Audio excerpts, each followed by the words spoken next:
We're behind. They're all fired up.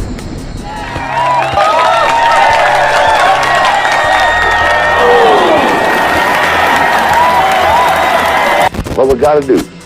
First place, our defense has got to go out there and take the ball.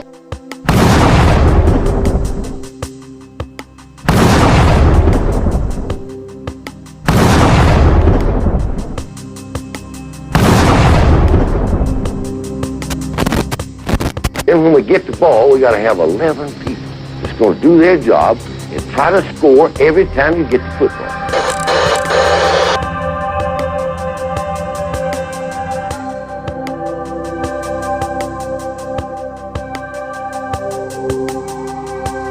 If we do that, we'll be all right. If we do that, we'll be all right.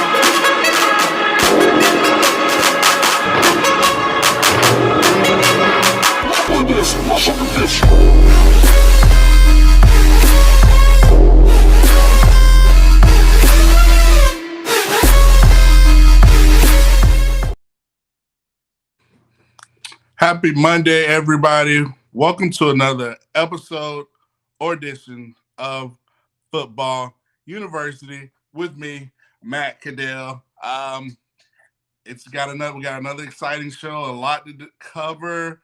We're going to discuss so many different items. Alabama football updates, Alabama coaching changes. I think Kalen DeBoer finally got his staff put together. Obviously, we're going to be in the student section with you all's comments. We're on the CTS-Sports room, so it's got a lot of exciting shows, and we're just going to talk a lot of things regarding football and find a way to bring it back to our show, our number one school, which is the University of Alabama. So please, as always, join our show. Tell somebody about us, get in the student section, get it in the comment section. We're going to discuss it all. We're going to make it happen. So this is what we do. I mean, we're going to make it happen. So, let's get a few comments before we get started. Shouts out to Lori Caddell saying RTR. Lucian says, roll daggum tide. Roll Tide. We're going to start with the Tide, but, hit that like, subscribe button. If you all join us, we got a lot to cover, a lot of breaking news. Just from Alabama's coaching staff today, we're going to kind of get into it. So first and foremost, Coach KD, Coach Kalen DeBoer, that's what I mean by KD out there. He has finally completed his staff today. Sorry about that. He completed his staff today. I know a lot of people were wondering who was going to be the offensive coordinator, who was going to be, who's going to be the offensive coordinator, as well as who was going to be the offensive line coach. And I think, a lot of people, I don't know if you've been under a rock or whatnot, but, Alabama, Ryan Grubb was supposed to be the offensive coordinator, as well as Coach Huff. They both just had opportunities with the NFL, i.e. the Seattle Seahawks. Ryan Grubb got the OC job, and Coach Huff got the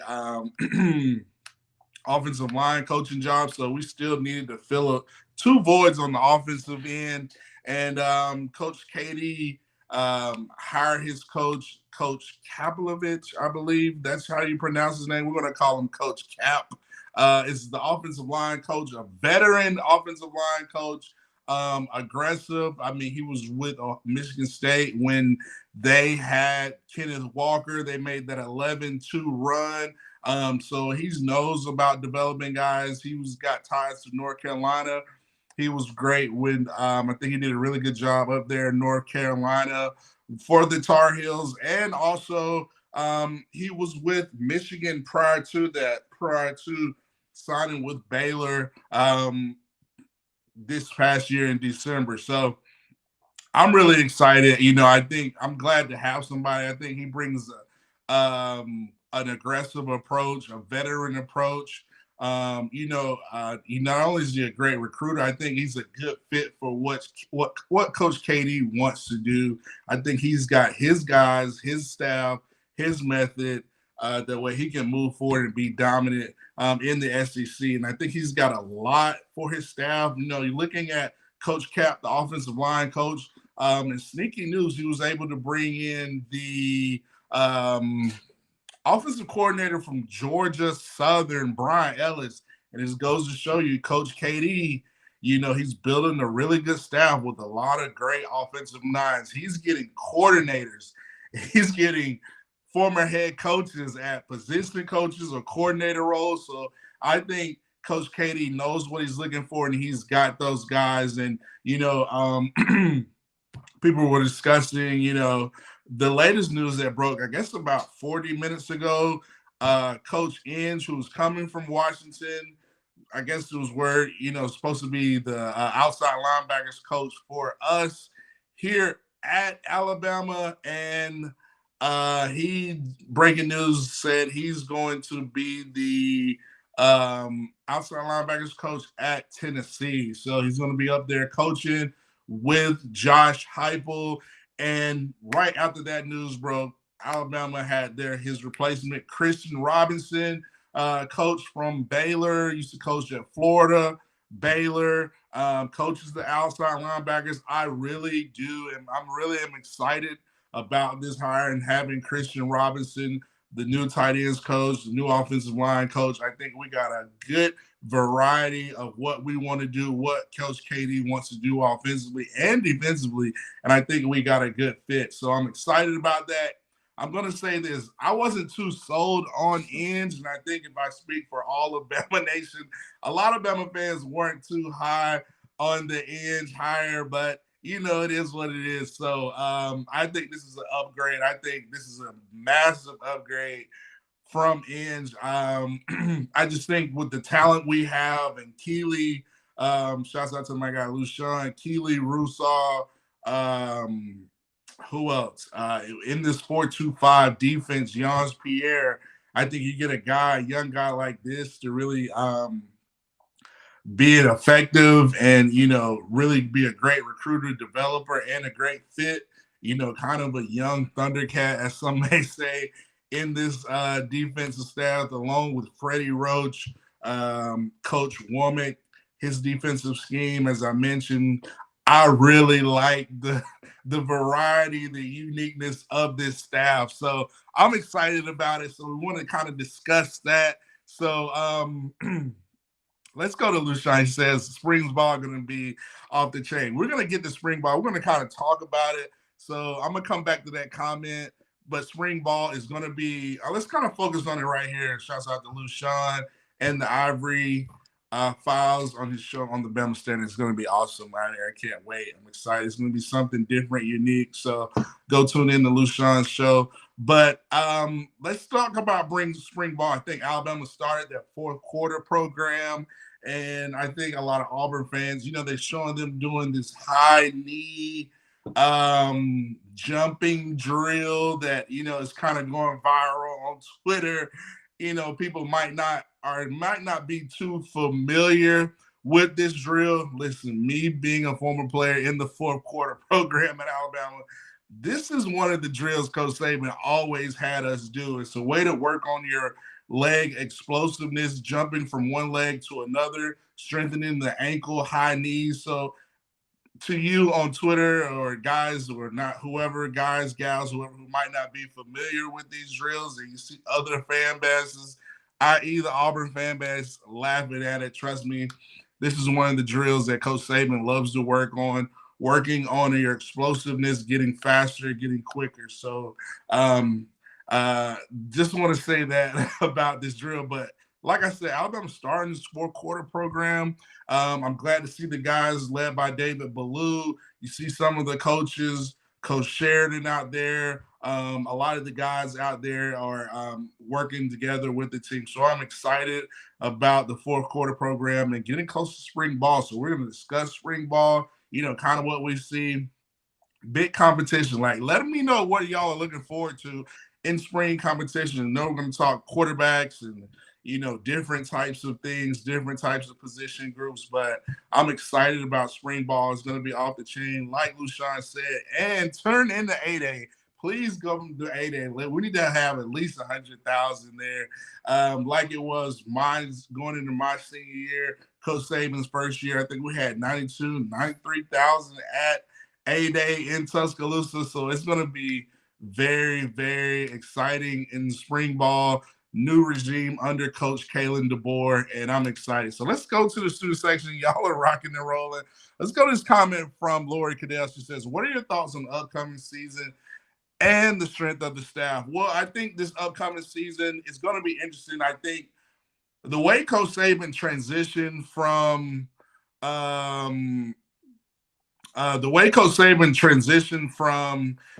being the head coach and kind of leaving Alabama on his own will, not having a farewell tour or having this big press conference. Saban did it subtly, straight to the business. He is from West Virginia through and through. And I think he loved Alabama so much. He kind of probably had conversations with Greg Byrne leading up to that. And Greg, the way he did it, the way he handled it, I think it kind of puts Alabama in an advantage. Coach Saban, Greg Byrne was able to kind of strategically go find his next head coach. He flew straight to Seattle. He didn't fly to Portland, Oregon. He didn't fly to Austin, Texas. He didn't fly to Tallahassee, Florida. He didn't fly to Clemson, South Carolina. He flew straight to Seattle, Washington. He knew who he wanted to get as the next Alabama head coach at the University of Alabama.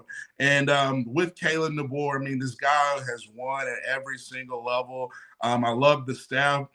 Some of the strengths let's talk about the upcoming season.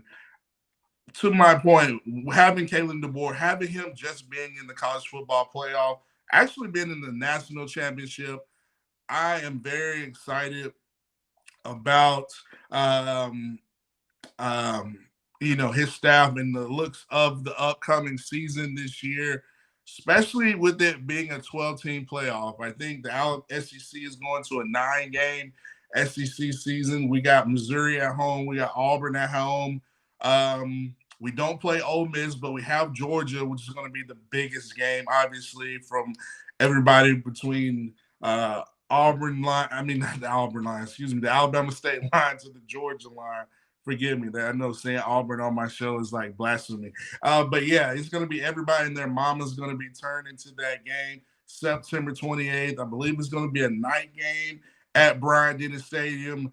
Katie DeBoer versus Kirby Smart coming in Tuscaloosa. It's going to be exciting. But you're looking at the season, I think Alabama has a really good schedule. I think one of the biggest, I know we have South Florida. We play Wisconsin. That Wisconsin game is going to be a really good game. We're going up to Madison, Wisconsin to play the Badgers up there, led by Luke Fickell, who's the new head coach. He's done a lot of great things with Cincinnati. We played when Cincinnati was in the college football playoff. So that's going to be a big game. I mentioned some of the SEC games. I think Missouri is going to be a unique game. Obviously, we got the Staples going to Knoxville. That's always going to be challenging, especially with Inge going up there. That's always going to be challenging. And,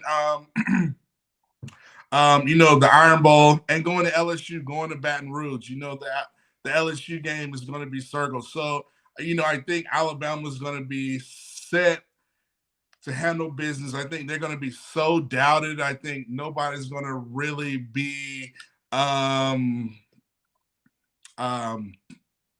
looking at Alabama to be so dominant because of, Coach Saban and having the transition to Kalen DeBoer.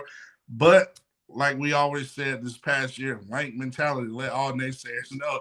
I think Alabama's going to kind of have that underdog approach, and it's going to be effective. I think they're going to be dominant when it comes to the football season this year. And I do think they do get in the beer. They're going to be one of the teams in the college football playoffs from the SEC. And it's going to be interesting. So I do think Alabama's probably maybe,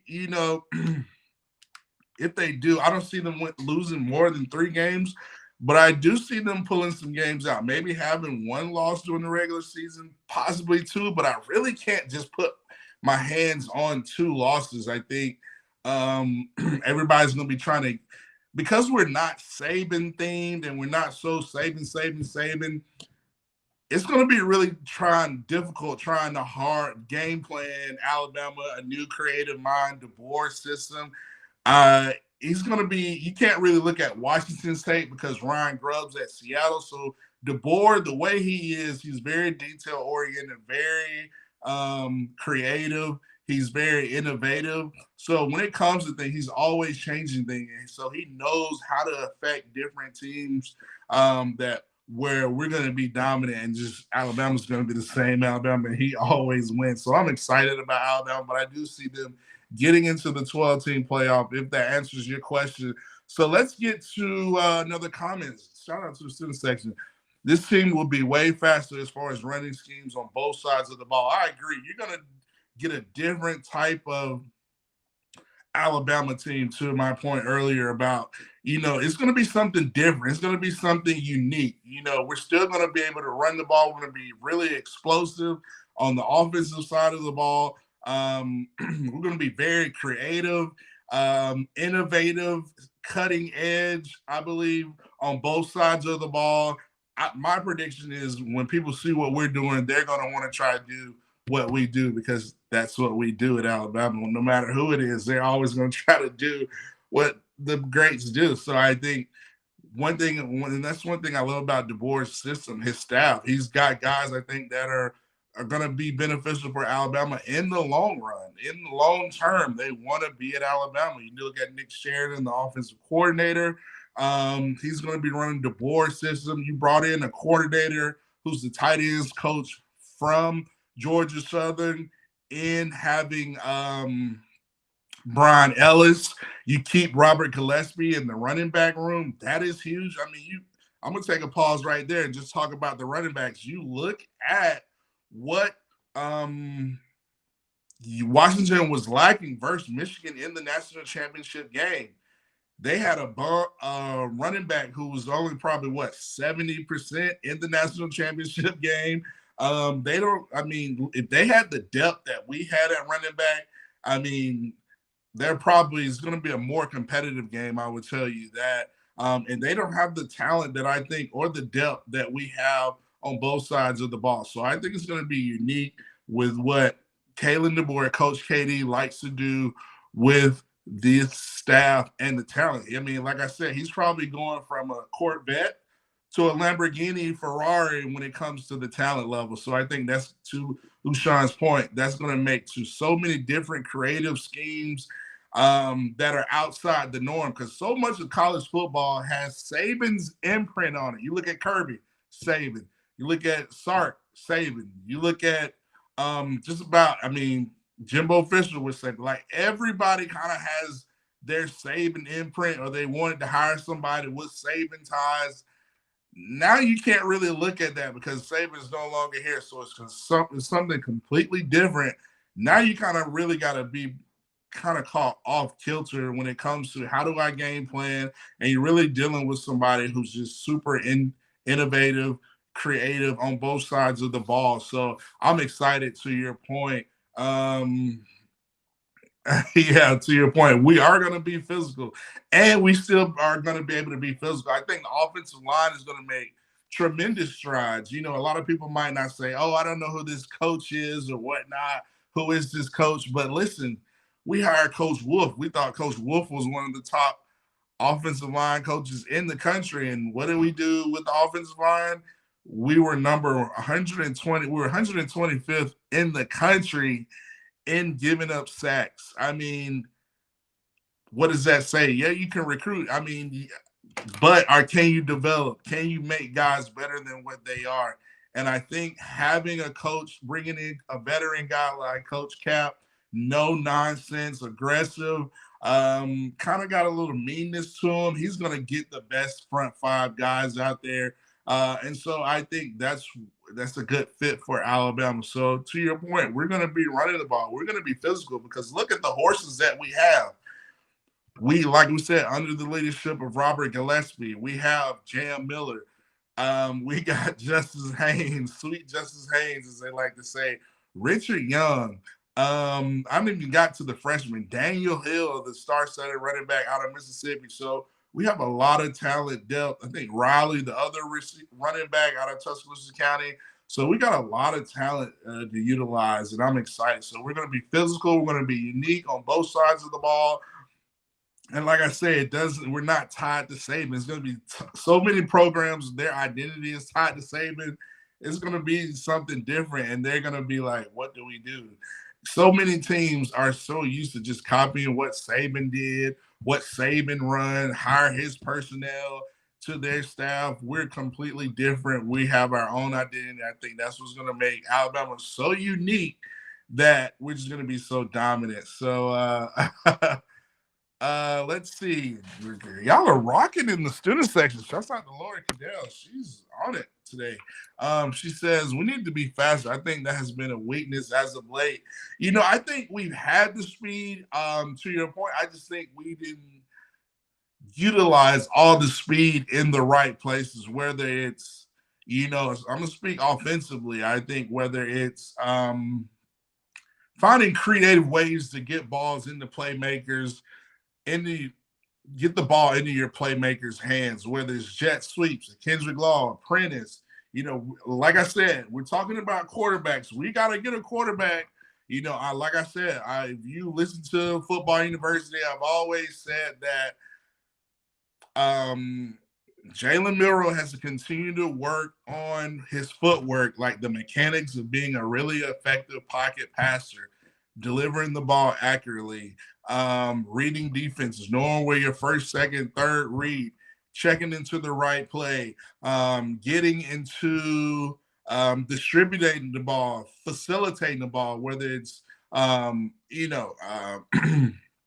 intermediate passes, shorter passes. I think so many times he tried to show off his arm. He's got to work on other things like maintaining poise when he gets hit or get rattled or he sees something a defense is not used to. Like, he needs to be a student of the game because if not, he's got true competition. I hope he understands that he doesn't have Tommy Reese coming back. He doesn't have Coach Saban there to kind of play the whole seniority role. Like, you have a new staff, new OC.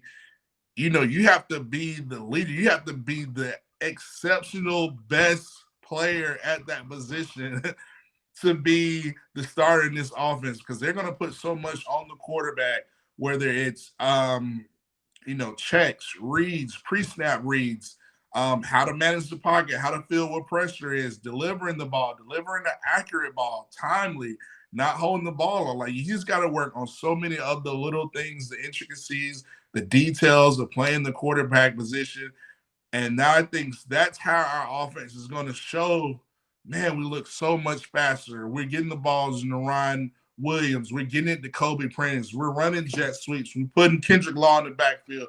We're getting to our running backs. Our offensive line is not giving sacks. So it's going to look a lot more efficient, effective on the offensive end. So that's why I think, you got to have an offensive line to protect. I think we got to address that issue. And you got to have a quarterback that can just be the brains of your operation offensively. So, like I said, I think that's what we need. Hopefully that answers your question. Let's get to the student session. Shouts out to Jeff Stapleton. He says, hey, y'all, looks like DeBoer is building a monster team. Like, I agree. He's building a monster team. I look at what he's done on the field, coaches.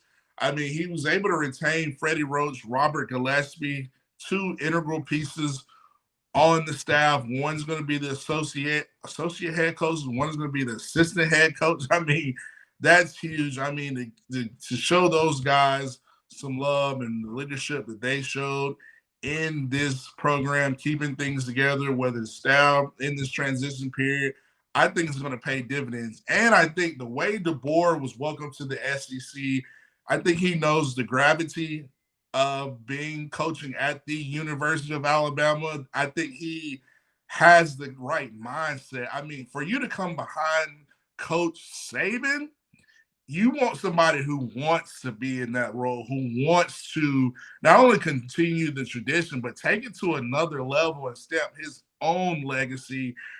That's the only coach I would want to be in this role. And I think Kalen DeBoer has done all that and more. Just look at all the things he had to do. He had to manage, he had to get his staff, manage coaching changes, deal with the transfer portal, bring in recruits, and he had to do all that stuff, and he weathered the storm and some and more. And I think that's what's going to help make him that much of a monster. Saban, like he is going to have Saban ingredients, but it's going to be his own way to a different level where it's going to be like, man, this guy is unreal. I mean, like, so he's gonna be that much more dominant, in my opinion, at Alabama. So, like to your point, he is building the staff. I mean, you look at just defensive line. I mean, you bring in Womack, who's the former head coach at South Alabama, and I'm gonna address that right there. Gus Bradley's son, who's I think the offensive line coach for the Detroit Lions. I believe his son plays quarterback for South Alabama. They interviewed him during the Senior Bowl. He was there at the Senior Bowl. And they asked him, what can you expect for Womack's defense? He said, listen, it is hard to go against. He's like, I'm just going to be honest, it's very hard to go against. I think there's so many different ways they can attack you. Just putting pressure on you in the 4-2-5, being interchangeable, where as far as coverages and blitzes and all those things. So bringing in a former head coach as a defensive coordinator, that speaks volume. He has South Alabama ties, recruiting Mobile. He probably is great at recruiting that area, bringing in talent, developing talent. So that alone, you look at the secondary, he brings in Buffalo's head coach and Mo Linguist. Guys has talent ties to Texas, the Dallas Cowboys. I mean, he is already hitting the recruit trail hard. You even look at, he brought in GM staff. Now, to show you how Alabama's such a trendsetter, I didn't hear anything about GMs on your staff. Mainly hear it mainly in the NFL game. But now all these college coaches are going to hire GMs because Alabama's got Kalen DeBoer's got a GM and Courtney Morgan. He brought in McElwain's son as player personnel. He brought in Hodges, who has ties with Texas, as another player personnel. So he's got guys that can handle the recruiting in the Southeast. Then he brought in Coach Herschler.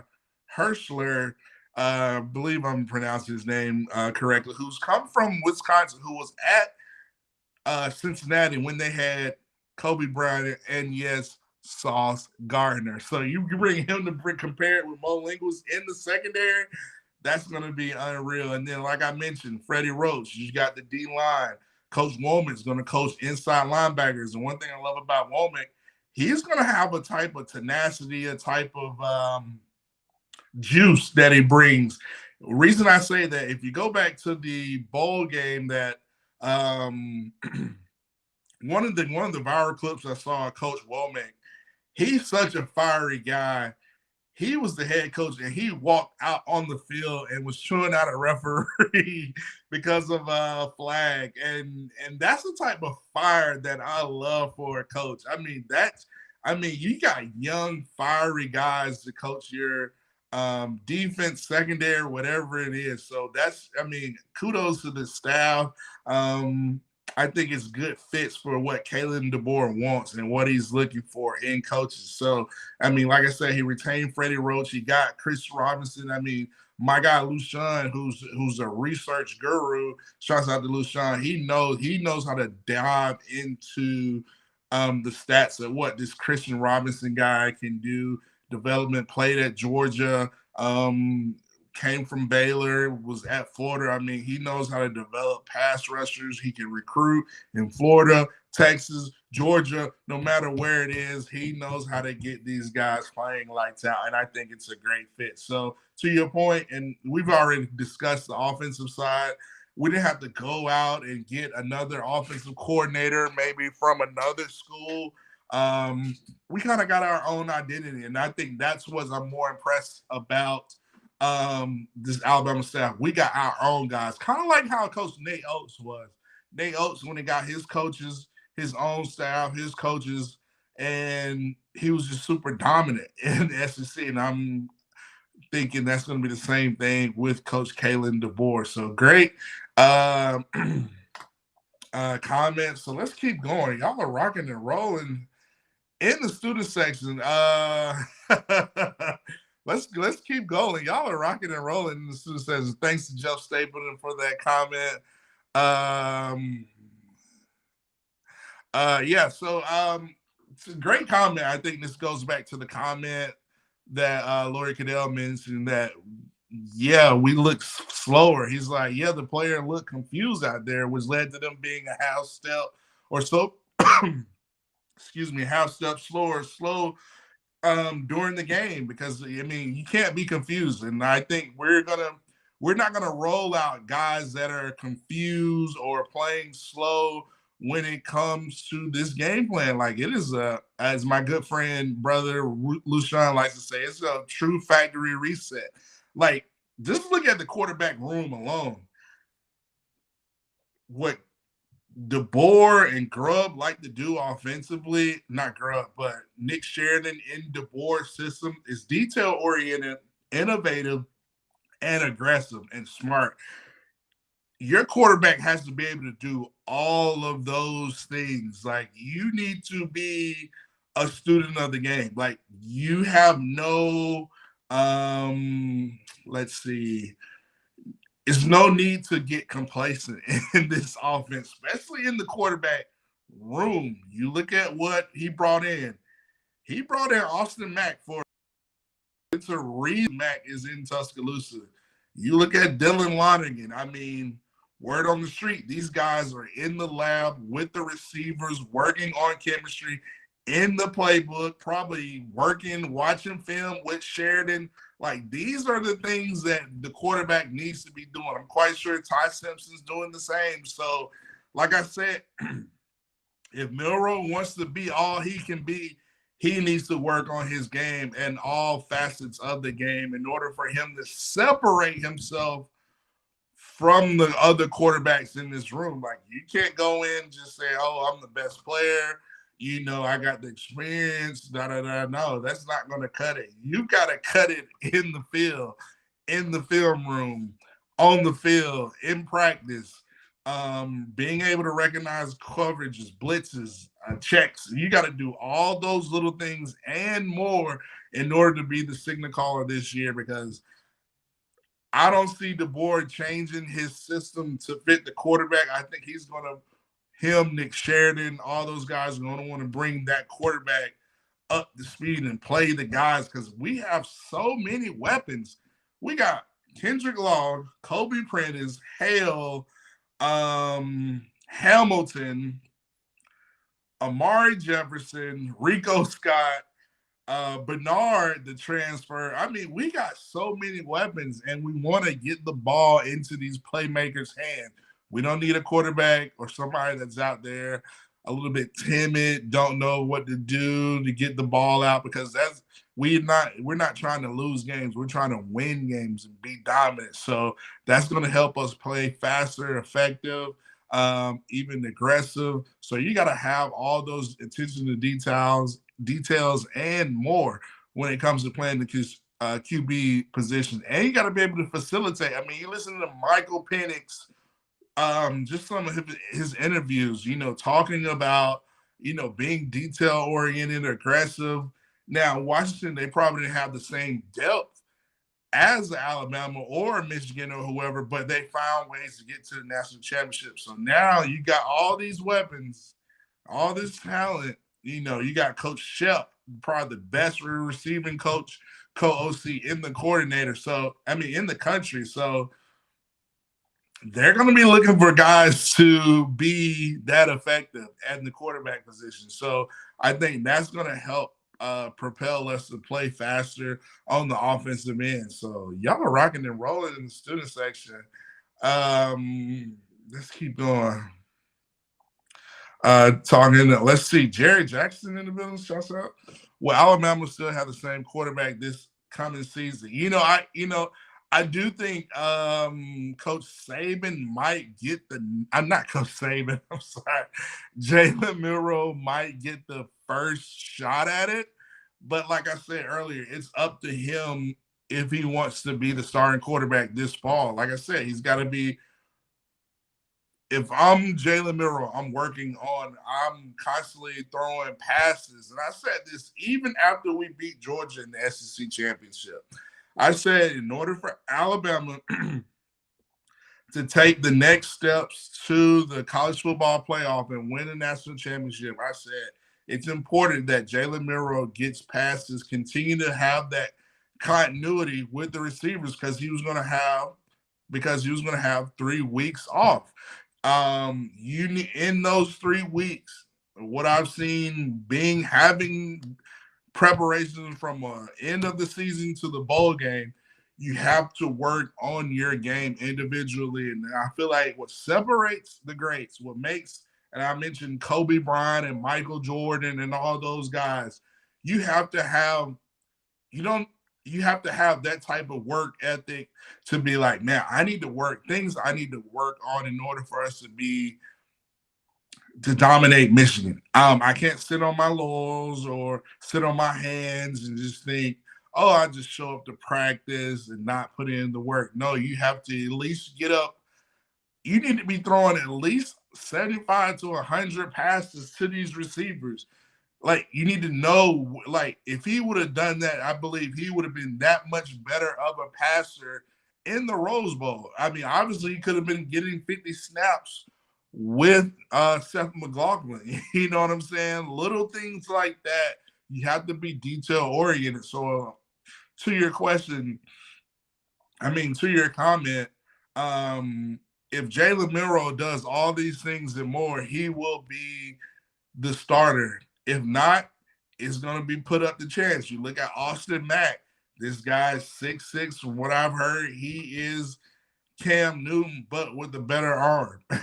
He might not be as big, but I heard this guy reclassified. He's supposed to be a 24 guy, reclassified to 23 and still was a top 8 quarterback in the country. So this guy brings a lot. He knows the system. He knows the terminology. He knows he's been working with the quarterbacks. You look at recruiting, he's already got the connection with Ryan Hollywood Williams. I think he was helping recruit him. He's on these recruiting trips. I think he was on at Junior Day. He was there. He's in him and Dylan Lonergan. They were there. They're throwing passes. They're looking at the playbook, working on film, building rapport. That's what you have to do. So I think whichever quarterback is detail-oriented, delivering the ball accurately in the playbook, and the coaches are confident and the players are confident, then that's who's going to be the quarterback. And if Milroe does that, he'll be the quarterback. If not, it might be somebody else. So that's just what I'm thinking outside looking in, especially when you have a new coach. First impressions make the best impressions. So I think he needs to be focusing on those things and not too busy focusing on I don't want to say I just think he needs to work on those things, and I'll leave it at that. So great comment, great question right there. Jeff Saban says, I don't want any loss for DeBoer, especially show teams like Georgia that we are not playing. They thought Bama lost a step. And I think that's what's most important. A lot of other fan bases, i.e. Georgia fans or, Tennessee fans, LSU fans, Auburn fans, of course, they are, probably laughing or joking and like, oh, look at Alabama, look at these hires, but in the back of their mind, they're probably like, oh, they're probably wondering, why does Alabama have these hires? Why aren't they going after all these big name coaches or guys who have Coach Saban ties or whatnot? And I think that's just such an easy way to view things. I think you have to, like my good friend Lushan does, you have to do research. You have to look at the fit. You have to look at what Coach DeBoer has been successful at every spot there is. So I trust him more so than anything. This guy has 112, like 100 and something winning record to like 12. Like his winning percentage is unreal, and he has done it at every level. So I kind of trust this guy as to what he knows, what he wants to do at the coaching staff. So to your point, I think I don't see him losing, but I think he's going to be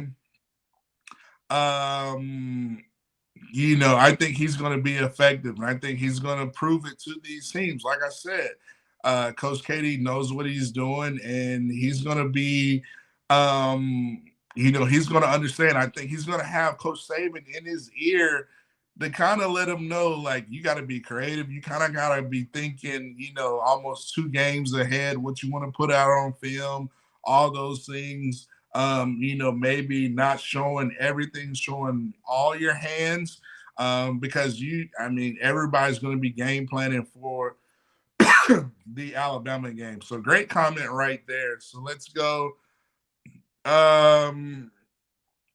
Let's go to a few comments. Lushan says yes.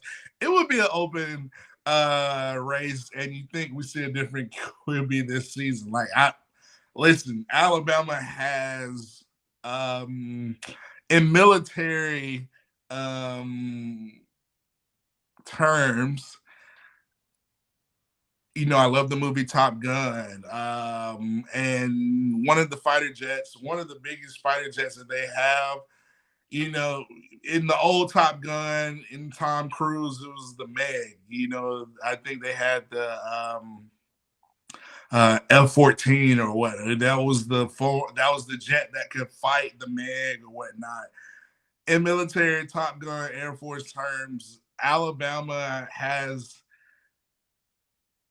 the top talent and the top creative playbook. So you kind of need a pilot that can manage and knows how to, is very detail oriented and knows how to fly this top of the line aircraft carrier in this Alabama offense. Like I said, we got so many weapons. We need somebody that knows how to fire, who's the best of the best, who can be the top quarterback. And so whoever can do that is going to find this fire jet in Alabama's offense. So I'm interested to see how that and whoever wins it is going to win it. If it's Miro, kudos to him. He's put in the work. He's made the right reads. He's a student of the game. He's at delivering the ball accurately. He's made so many strides from last year. But whoever it is going to have to be effective when it comes to being the top gun and flying this F-35, which I believe is the probably the best fighter jet there is right now. So whoever it is, it's going to be open season. It's like Top Gun. We're going to see who's the best of the best. You look at Miro, Mack, Simpson, Lonergan. We're going to see who's going to be the top gun. So let's go to Lushan. Y'all are rocking and rolling. Shouts out to the student section. Jeff Stapleton, Lushan, Matt Caddell, B jamming. Lushan says the Swarm would be a game changer around college football. Like I said, Coach KD is going to be a game changer, and you can't look at Saban anymore. That's what I think the Saban effect has on college football. People are going to be looking. You can look at Alabama and be like, "Oh man, that's Coach Saban." Coach Saban can develop guys who weren't maybe not. I mean, you look at the Saban and coaching rehab. I mean, he took a Lane Kiffin nobody wanted, and now Coach Lane Kiffin is one of the top coaches. He took a Sarkisian who nobody wanted, and now everybody's like, oh, he just signed this big contract extension with Texas. So, I mean, listen, this is the part of the Saban effect that I think is so unique to Lushan's point. It's going to be a game changer. It's going to be something so different, so unique that is not Saban that everybody's going to be like, wow, like, whoa, this is Alabama. Really, not only they got younger, and like we don't have to deal with hearing the Saban narrative or his age. Alabama can just swoop right in and just be just as dominant, and they kind of have their own identity. Now you're going to see teams looking at, oh, who's that next D2, D3 big time coach? I want to bring him in on. It's going to have that type of an effect. And so when you mentioned the Swarm, you're looking at Coach Womack. It's going to be great. We got younger, fiery guys, creative, innovative minds, and I'm just so excited to see what Coach KD has. So RTR, let's get to it. Shouts out to B Jammin. He's got a good comment right here. He says, Milroe getting good snaps so the timing doesn't get off will be huge improvement in Milroe's game. I mean, that will be effective. He'll have better snaps with the transfer of Bradford from Washington. But at the same time, I think he'll have better protection. But I still think Milroe needs to continue to take steps to elevate his game. Like, he has to be able to be a better facilitator of the ball, because if he's trying to go to the NFL, and like he made plenty of strides last year, and we made it to the college football playoff with having the 125th ranked offensive line, which is good. But he still needs to be that much more effective of a passer. And I'm saying that, like, I'm just saying that I'm quite sure Jane Daniels didn't have the best snaps, but if you look at his tape, I mean, this guy can run it. He could throw it. I mean, he's, to me, and we hadn't even got to the NFL draft. Like, Jane Daniels, I know a lot of people are talking about Caleb Williams, but if you look at just Jane Daniels alone, this guy is, I think he did it versus tougher competition. Like, he put the fear of God in me versus when we play LSU. I mean, he opened up first drive, bomb, Mike Neighbors over the top. Like, right before halftime, we tried to get a stop. He ran it. He used his legs. Like, he's fast. Like if he doesn't get hurt, that game's a lot much closer, because that's the type of threat our quarterback needs to put in our opposing defense, not just with his arm, but with his mind, his accuracy, facilitating the ball, his footwork in the pocket, having the right football IQ of getting to the right play, distributing the ball. Oh, the pocket's breaking down. Oh, I know how to get the ball out. Oh, I see this blitz. Let me check to this. Like, these are the things Milroe has to improve on to get to be that dominant. And if he does that, he's going to be that guy for next year's draft, because if not, he might get left behind, and that will be the knock on him from the NFL. Like, I'm just saying things that NFL GMs, offensive coordinators, QB coaches will say about to him. Like, you have to be that effective you have to elevate your game, so you're going to have different coordinators. You have to be able to adjust and elevate your game. So if he does that, he will be dominant. So to your point, B Jam, and I hope he does that. So we're rocking and rolling. Great comment right here. He says, I remember when Saban took the job, we didn't know much about Saban. Look at what he did. Same goes for DeBoer. I'm excited about what he can do. Like, everybody was just, you had Miami Dolphins fans mad. And like I said last week, be watchful of what you're reading from media.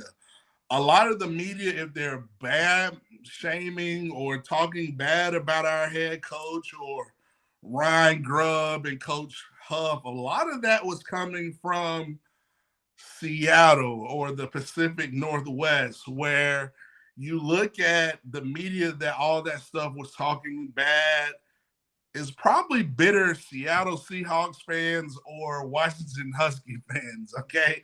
So you kind of got to be able, it's a catch-22. Oh, what is this information and where is it coming from? Oh, bitter Husky fans. So a lot of that stuff is just people, they're probably upset that DeBoer is at Alabama. They took their coach and they know what type of coach that he is, and they're probably just bitter that we got him. So I think DeBoer is going to do great here at Alabama. So let's get into some NFL talk. Let's see, y'all, student section, y'all are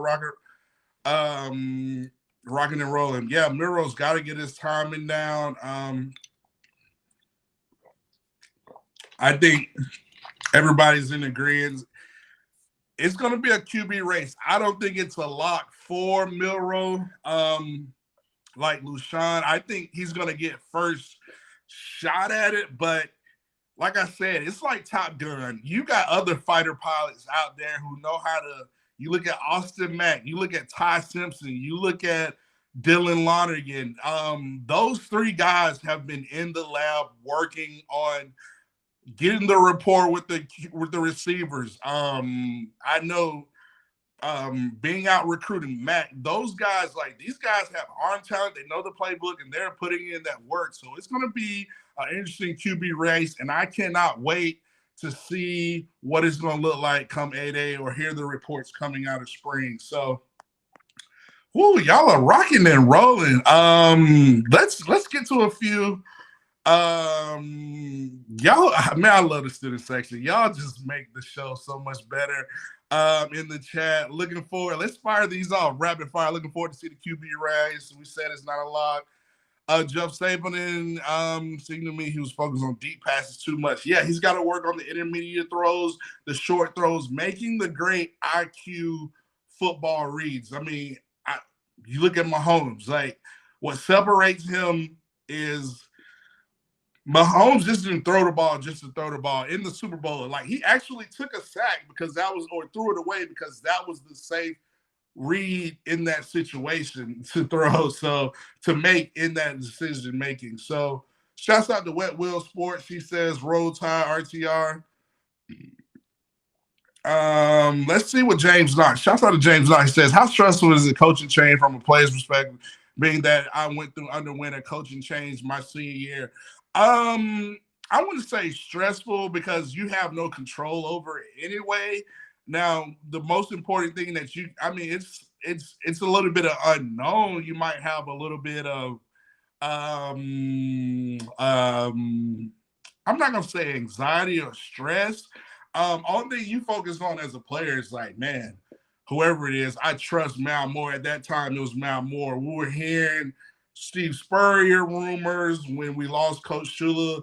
But one thing about Alabama, we know Alabama is such a special place. You know, they're only going to get the best coaches that want to come to the University of Alabama. And, I just, I like anything, I just kept rolling, kept working on what I can control. I just trusted the coach, the AD, and in my case, it was Mal Moore, and he got in Coach Saban. So, like I said, a lot of people weren't too happy about it. I knew Coach Saban prior to that, whether it was, being recruited by him when he was at LSU, playing against him when he was at LSU, and then having him being my head coach. So, I knew he was a fiery guy. He's all a business, and look what he does. He ends up being the GOAT. I mean, winning 6 national championships. So it's interesting to see. Shouts out to the student section, RTR fam. But Amiro,